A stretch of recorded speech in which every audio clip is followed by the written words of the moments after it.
Good evening, everyone. You're watching and listening to You're listening to Wilson Waffling Live, episode 79, recorded on Monday, the 21st of November. It only remains for me to say, well, I can only say one thing at this moment. Run titles.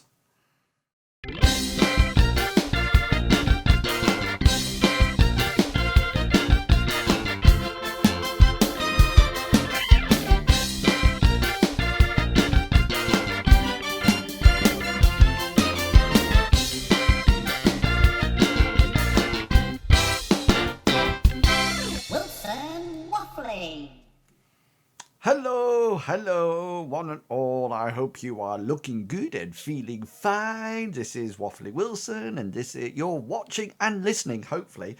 Oh, just check the levels. Listening and watching Wilson Waffling Live, episode 79. You know, when I started these, I was determined to get to 100, and it's quite remarkable that next week will be episode 80, and I only have 20 more to do. And then I don't know what I will be doing. If you are interested, by the way, you can go on YouTube and see the first ever one, which is me actually. Now let me think. It's me telling jokes for viewers. Yeah, that is how desperate I was. I actually tell jokes for viewers. Elephant jokes as that. Anyway, it's on YouTube somewhere. Go and have a look at it. Yes, because I used to stream this show directly, would you believe, to a company called Ustream, and then it was YouTube, and now you can probably see that I'm live on Periscope and also live on Facebook. Yeah. I do not believe that Periscope. You're telling a lie. I've just had a look at Periscope, and it says 43 people watching. I somehow doubt that. I wonder if I could show you it. Hang on. Have a look. Can you see that? Just there. It says 43. I somehow doubt that. Oh, I'm back. Just plugging the iPad in because otherwise... oh, no. 39, 36, 35, 34, 33, 2, 0. That was a false alarm. It was a false alarm. Anyway, welcome to Wilson Waffling Live. Yes, you by all means chat on Periscope. Or 21, 20, 19, 18. Oh, that was a bit of a shock, wasn't it? For one moment, I thought I was popular. But no. Popular. I want to make popular.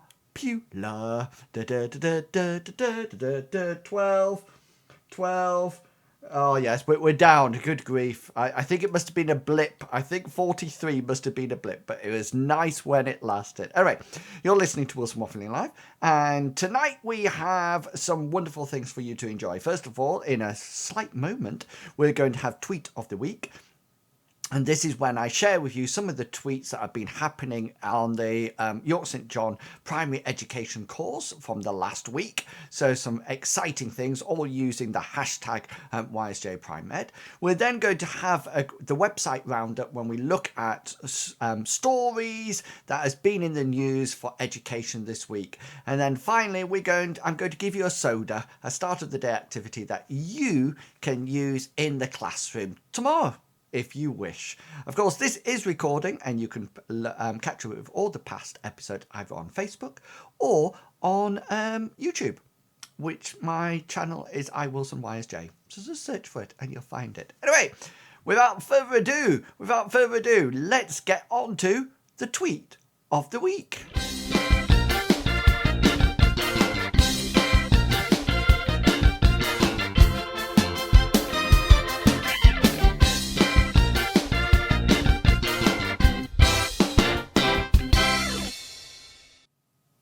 Tweet of the week. Now let's put this on.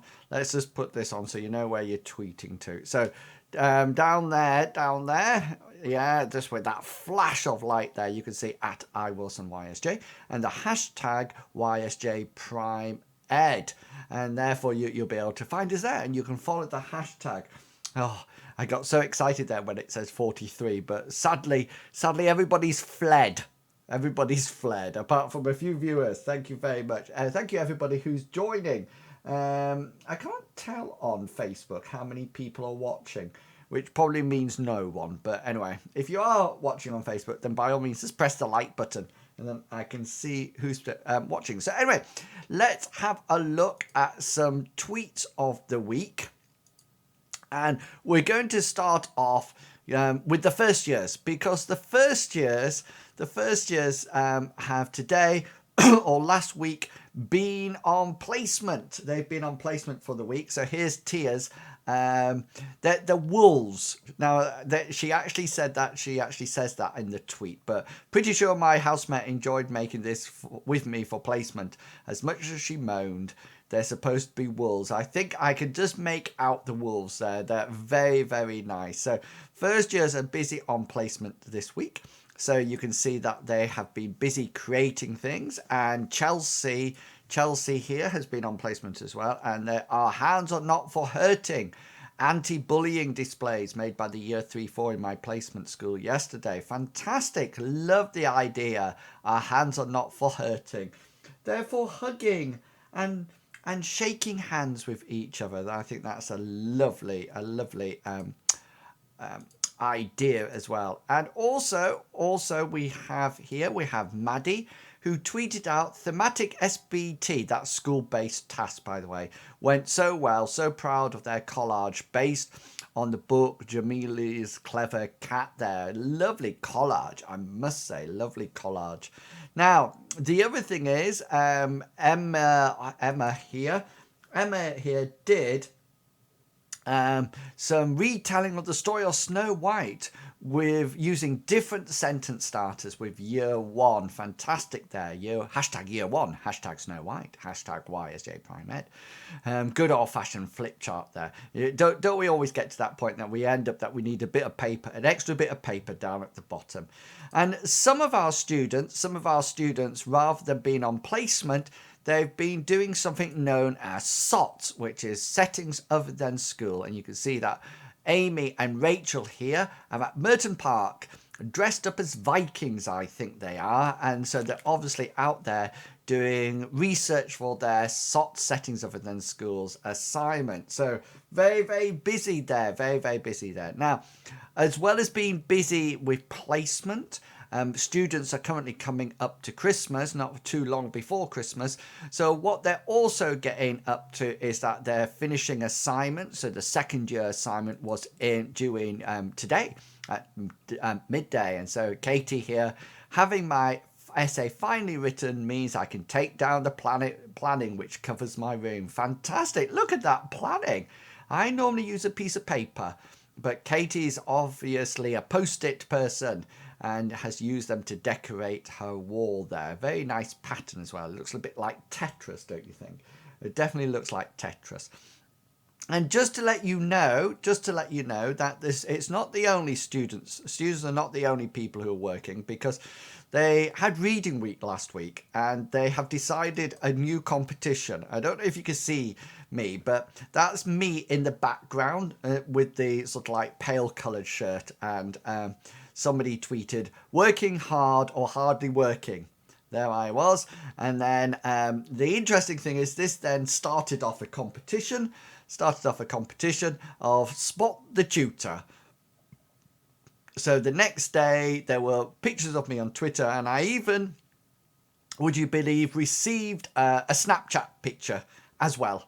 So I actually had a Snapchat picture of me working in the library. I think they started their own competition called hashtag Where's Wilson Waffling. And anyway, they found me in the library. But it was very nice to see them and meet them. And talking about meeting people, last week was graduation. And of course, I got to meet one of the honorary degrees people. And of course, here I am. I'm on the left.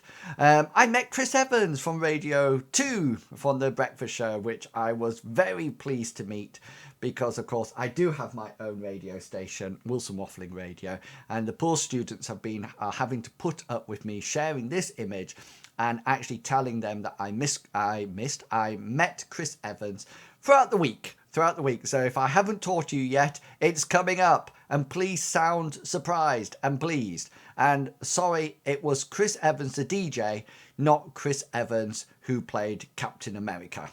Yeah, I know some people were a bit disappointed to find that out. Anyway, I hope that has brought you up to date with what's happening in YSJ, hashtag YSJ Prime Ed. And that was the tweets of the week.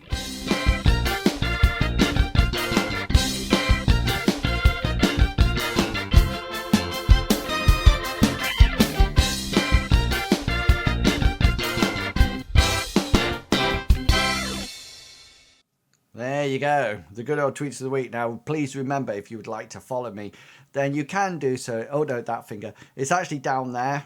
I need to remember which way it is and where it is. And it's at iWilsonYSJ, or you can follow the hashtag YSJ Prime Ed. And by all means, oh, excuse me.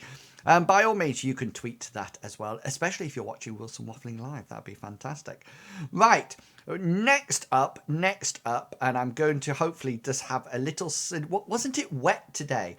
Has it been wet anywhere? I must admit, I'm a bit concerned about my hair because it got very wet coming home today. Very wet, but I'm all snuggled now, which is lovely. But we're going to move on. And I'm going to have a quick drink of coffee just when this intro is running, because we're going to move on to the website roundup. Yay!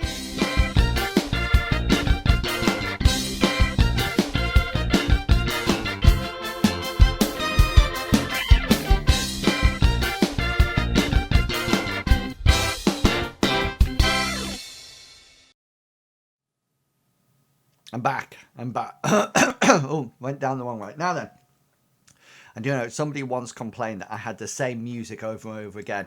I'm sorry, I only have one piece of music, so you just have to live with it. But I quite like the graphics. I need somebody who's... Oh, just readjust. I need somebody who's really, really super with graphics and things like that. You know, even my jingles or my Twitch channel, I have to do all my own sort of like editing. So it's quite basic, to say the least. You know, quite basic. So I'm going to move you around. Stay with me. I'm just moving you over to the second screen. Let me just double click there. Oh dear. There you go. Is that right? Yes, that is right. So we're going to have, oh, itchy ear. We're going to have a bit of the website roundup now. And the website roundup allows us to actually have a look at some of the news items that have been in the media this week to do with education. So without further ado, let's get straight into it. Oh, there we go. Right, let me just click here, and let's just make this a little bit bigger. So first up, it's Christmas. Christmas is just around the corner. I know we're still November, but I can talk about it. And here we have a story that can high-tech toys be fun and educational? Now, this is really interesting. I think this is really interesting because here we have a girl with a Barbie doll, which I just sort of think, no, come on, BBC, move away from stereotypical views. Okay, so I think this is really interesting because what they were saying is that in school at Christmas time, is it worth having high-tech toys, and can this actually support children's learning? And you can hear this smart girls here. This is coding on an iPad to get the Segway moving. And it's sort of like, oh, it's really interesting. And here, you know, they're having Fisher Price's Codapillar aims to teach kids critical thinking and problem solving. So lots of ideas. And what they were basically saying was, can girls say here, it used to be a simple doll or action figure would be a welcome surprise when we toy, but today's kids grow up in a world saturated with technology. Do they expect their toys to be cleverer too? And I think this is really interesting. Now, as you can imagine, I'm all in favor of high-tech toys. Okay, I'm totally in favour of technology. I think it has a lot of benefits to both education and to life in general. But I do agree with everybody. We can have high tech toys, but the other thing is, I think some of the classics are just as good.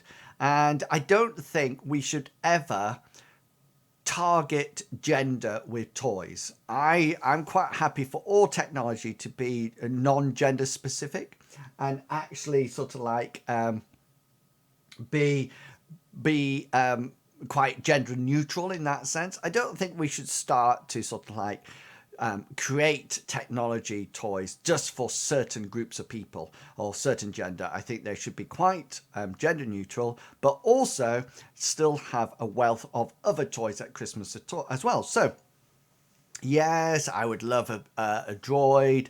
Yes, a drone, sorry. Yes, I would love a droid as well. Yes, I would love a PS4. But I also like the simpler things in life as well, like a pair of socks. It's just as nice. So, yeah, I think high-tech toys could be fun and educational, but we don't want gender-specific ones. Now, talking about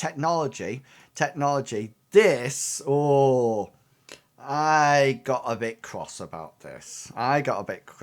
So this is one's under Sunday Times, and it says, school advisor puts block on Minecraft lessons. Now, you might not be familiar with Minecraft, but Minecraft is a virtual world that everything is made up of blocks, and you put blocks together in certain ways to make new blocks, and you can create buildings, and you can grow things, and even in modded Minecraft, you can actually generate your own factories and things like that. Now, Minecraft in education is huge. There's a lot of children play it, and there's a version of the game that actually allows called Minecraft Education, which allows sort of like an education version of Minecraft.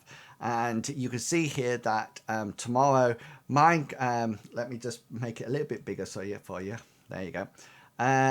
Tomorrow, Minecraft will unveil an educational version of Minecraft game, which lets players build constructions out of textured cubes in a 3D generated world. More than 100 million copies of the game, described as Lego Online, have been sold globally. So a huge amount of interest. However, the behavior expert Tom Bennett has waded into this discussion, and he has said,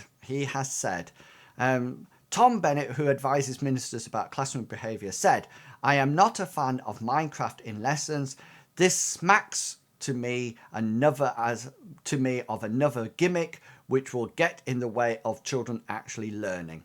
Removing these gimmicky aspects of education is one of the biggest tasks facing us as teachers. We need to drain the swamp of gimmicks. Right. I don't know the background to this story. But, I'm not too sure what this word gimmick means.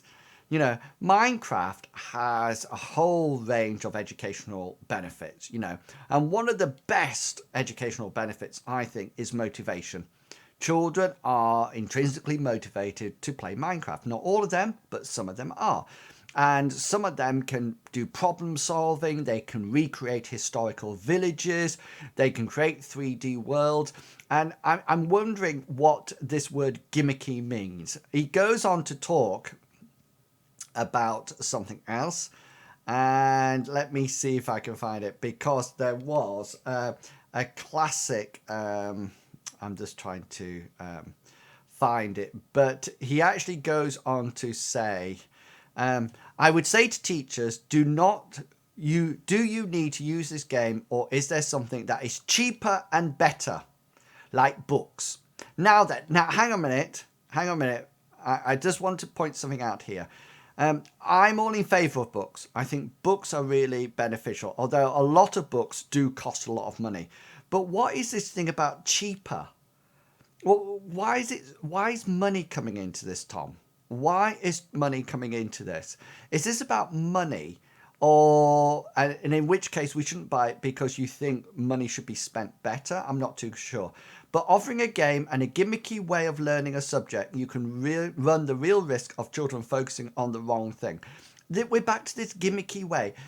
I'm going to stick my head out here. And it says here, sometimes gaming works for those who find it difficult to engage in a lesson. I'm going to stick my head out here and I'm going to stick my neck out, and I might actually get it cut off. And if so, fair enough. I think one of the things that is really important about education is motivation and engaging children. Okay. Now, if Minecraft, a so-called gimmicky game, promotes motivation and engagement and gives children something different to engage with, and then I'm sorry, I'm in favor of it. And yes, it might be expensive, but so are a lot of things. But to me, it's worth it. And I'm not saying before anybody suggests it that I'm not suggesting that children should log on to Minecraft at the beginning of the day and be on it right the way through the end of the day. I am not saying that. What I'm saying is that, motivation, engagement, child-centered education, if they would really like to learn on Minecraft, then why don't we use these things to promote learning?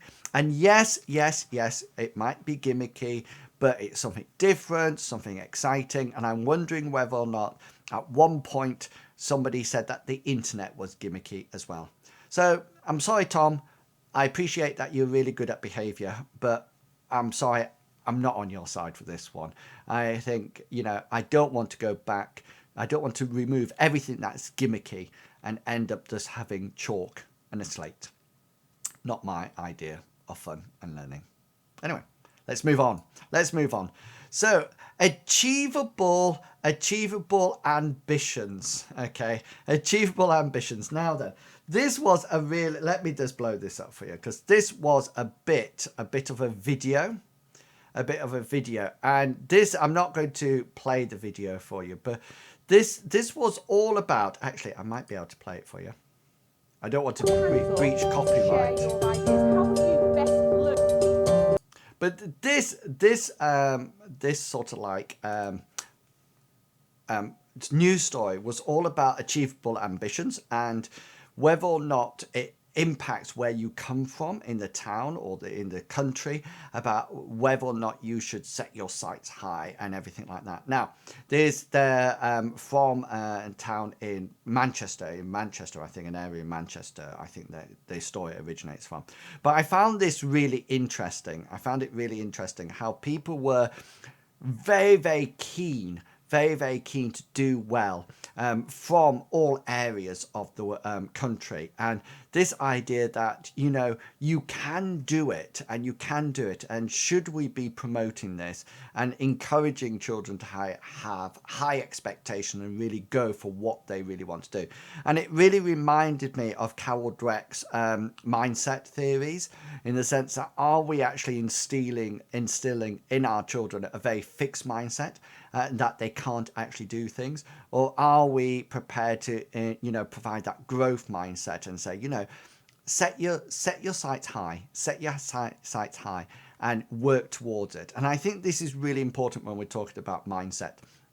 And I think, mastery in mathematics talks about this can-do attitude, that children should have this can-do attitude, that they can achieve in mathematics. And I think this is so important for children, that we maintain these high expectations in the classroom and in everyday life, and yes, before you say it, there might be reality checks, but that's fine. Failure is all part of it, but we really have to set ourselves high expectations and actually go for it. And I think it's really important to communicate this to children from an really early age. Anyway, really good video clip here about children who wants to go and do better. Secondary school mainly, but I think it's appropriate for primary school as well. Okay, let's talk about alternatives to closing rural schools must be considered. So I don't know if you remember, a couple of weeks ago we talked about the government's proposals for closing rural schools. And this is very interesting. Education Secretary Kirsty Williams is making changes to the school organisation code which guides councils' decisions on the future of schools. And councils will have to consider all viable alternatives to closure under the new rules to support rural schools. And it says Ms. Williams said not all would stay open, but a more rigorous consultation process would mean that councils would have to look at feasible options, including linking up with other schools known as a federation. Now, I think this is a really interesting dilemma here, because a lot of schools, and I talked about this before, a lot of rural schools are actually almost like this center of a community, and it seems a real shame that we might actually be losing some of these schools, and these schools might actually be going be absorbed into other schools and become federations. And I think it's fine to say, yes, we should keep these schools open, but I'm not too keen on them saying, but you have to find the ways to do this. A little bit more money here and there would probably keep these rural schools going and alive, which would be very beneficial for everyone. Okay, and finally tonight, top author calls for school libraries to be protected. Okay, so Chris Riddell's, who's the children's laureate here, saying that the Education Secretary to ensure school libraries are preserved. Now, can I just say that I am very keen. You might think because I'm a techie person that I might not actually like books at all, but quite on the contrary, I really like fiction books, and I really like non-fiction books, and I do a lot of reading in my academic work. I tend to listen to fiction books more, mainly because I like to walk and listen to them. But I'm a great fan of libraries. And, you saw me early in the Tweets of the Week actually sat in a library working. And I think they're wonderful places of knowledge and learning, and I really like them. And just to let you know, in my last school I worked in, the actual school, the public library was part of the school. And we were trained as members of staff to actually go in and issue books. And every Friday morning we used to spend half an hour in there. And it was so nice seeing the children go in, choose a book, pick it up, cuddle down on the, snuggle down on the beanbags and just sit and look at a book and read it, or reading a book that they always loved. And I think school libraries are so important. And so well done, Chris. I'm with you on this one. Let's keep them open, and let's hope that the Education Secretary gives us a little bit more money in order to do that. Right, guys, that is the end of this week's website roundup.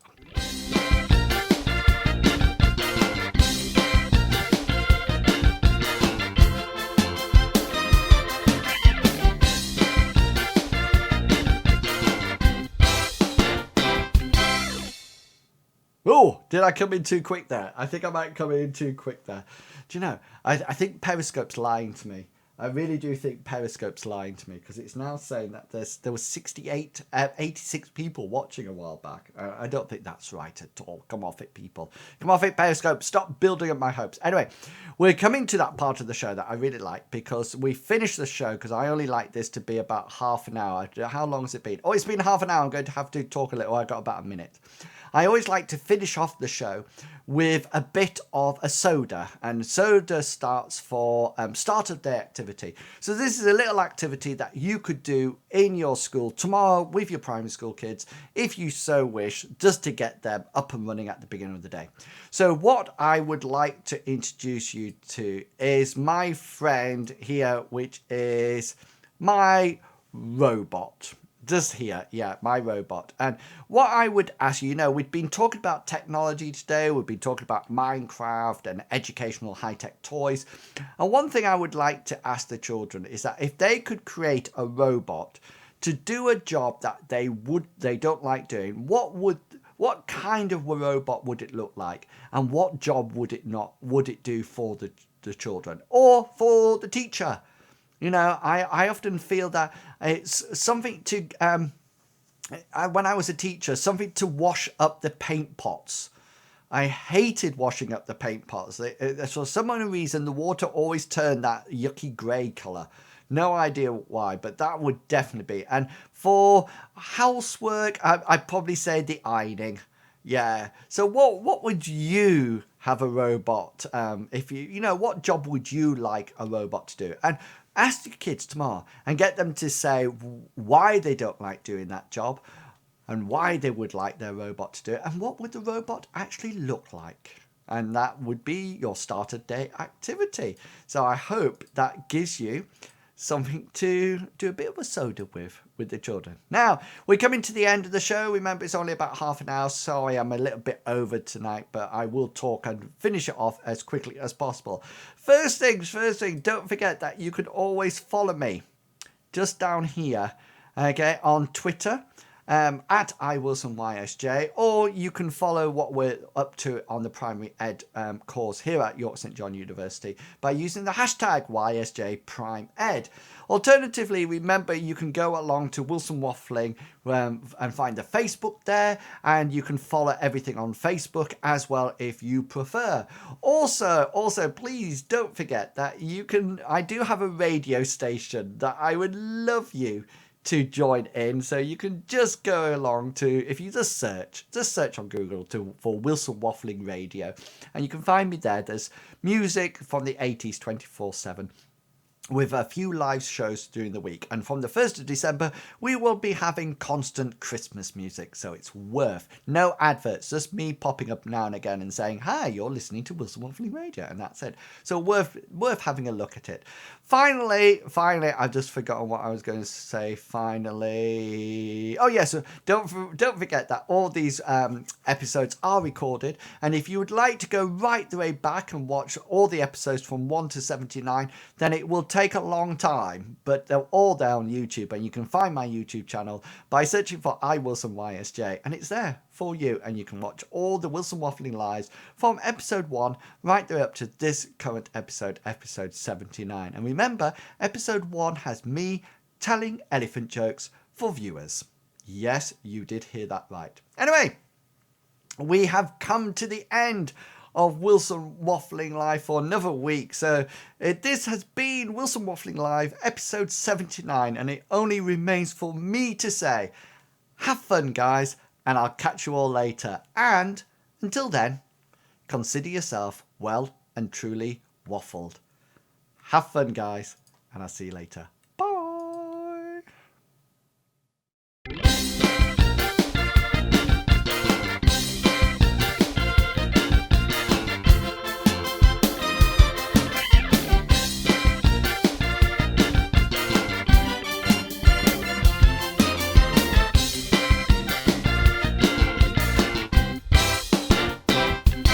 Wilson Waffling.